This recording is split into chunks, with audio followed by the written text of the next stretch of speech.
Sahabat setia Gowori yang dikasihi Tuhan, Shalom. Hari ini adalah Rabu 19 Juni 2024. Kita akan bersama-sama merenungkan firman Tuhan dan menarik inspirasi hidup dari firman Tuhan yang telah kita renungkan, yang diambil dari Injil Matius 6 ayat 1-6, dilanjutkan ayat 16-18.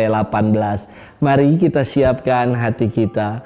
Haleluya, haleluya, haleluya. Barang siapa mengasihi aku, ia akan menaati sabdaku. Bapakku akan mengasihi dia, dan kami akan datang kepadanya. Haleluya, haleluya, haleluya. Tuhan bersamamu dan bersama rohmu. Inilah Injil suci menurut Matius. Dimuliakanlah Tuhan. Dalam khotbah di bukit, Yesus bersabda, "Hati-hatilah, jangan sampai melakukan kewajiban agamamu di depan orang supaya dilihat. Sebab jika demikian, kalian takkan memperoleh upah dari Bapamu yang di surga. Jadi, apabila engkau memberi sedekah, janganlah engkau mencanangkan hal itu seperti yang dilakukan orang-orang munafik di rumah-rumah ibadat dan di lorong-lorong, supaya dipuji orang. Aku berkata kepadamu, mereka sudah mendapat upahnya.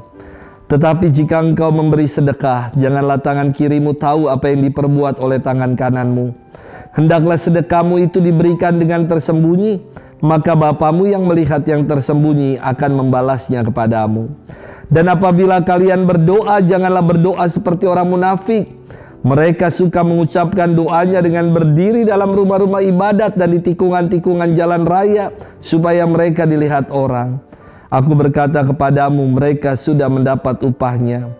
Tetapi jikalau engkau berdoa, masuklah ke dalam kamarmu, tutuplah pintu, dan berdoalah kepada Bapamu yang ada di tempat tersembunyi. Maka Bapamu yang melihat yang tersembunyi akan membalasnya kepadamu. Dan apabila kalian berpuasa, janganlah muram mukamu seperti orang munafik. Mereka mengubah air mukanya supaya orang melihat bahwa mereka sedang berpuasa. Aku berkata kepadamu, sesungguhnya mereka sudah mendapat upahnya. Tetapi apabila engkau berpuasa, minyakilah kepalamu dan cucilah mukamu, supaya jangan dilihat orang bahwa engkau sedang berpuasa, melainkan hanya oleh Bapamu yang ada di tempat tersembunyi. Maka Bapamu yang melihat yang tersembunyi akan membalasnya kepadamu." Demikianlah sabda Tuhan. Terpujilah Kristus. Sahabat setia Gowori yang dikasihi Tuhan, Shalom. Dalam perjalanan ketika melintas di jalan Peluit Raya, tiba-tiba ada mobil yang menepi persis di depan saya. Dan saya lihat orang yang dari dalam mobil itu membagikan makanan kepada tunawisma dan pemulung. Para tunawisma dan pemulung ini berlari mengerubuni mobil itu untuk mendapat makanan yang dibagikan. Tetapi jalan jadi macet karena orang-orang yang di jalur kanan malah memperlambat laju kendaraan dan mereka buka kaca sambil bikin video. Yang berbagi aja tidak foto-foto, tidak bikin video. Ini pengguna jalan yang lain malah kepo dan sibuk bikin konten. Kerap juga suka kayak gitu tuh. Kalau ada yang kecelakaan di jalan tol atau dimanapun, yang bikin macet bukan karena kecelakaannya, tetapi karena orang yang kepo, yang suka sibuk malah bikin video dan jadi reporter dadakan. Sahabat setia Gowori yang dikasihi Tuhan, firman Tuhan hari ini mengatakan, hati-hatilah, jangan sampai melakukan kewajiban agamamu di hadapan orang hanya supaya buat dilihat saja. Artinya apa? Jangan jadikan olah kesalehan kita sebagai proyek untuk kita cari muka, untuk pamer, untuk selfie, cari popularitas biar disanjung, dipuja dan dipuji.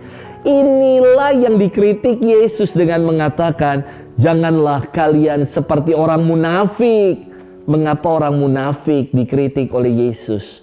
Karena orang macam ini melakukan olah kesalehan tetapi dengan maksud untuk mendapat pujian dan sanjungan dari orang-orang banyak. Mereka menjadikan olah kesalehan seperti panggung drama untuk mencari popularitas dan tepuk tangan. Yesus mengkritik hal ini dengan sabda, "Lakukanlah semuanya itu secara tersembunyi, dan Bapamu yang berada di tempat tersembunyi akan membalasnya kepadamu." Sahabat setia gowor yang dikasihi Tuhan, mengapa segala yang baik itu perlu disembunyikan? Bukankah yang baik itu perlu ditularkan dan disampaikan kepada khalayak? Betul, yang baik memang perlu ditularkan. Namun, maksud kita melakukan segala yang baik itu jangan sampai dengan niat, dengan intensi yang tidak murni, dengan intensi yang tidak tulus, hanya buat showing, hanya buat pamer dan dipuji-puji saja. Semua yang baik yang kita lakukan adalah ungkapan karena kita sungguh telah dikasihi Allah. Kita yang sungguh telah mengalami kasih Allah itu mau berbagi kasih di tengah kehidupan.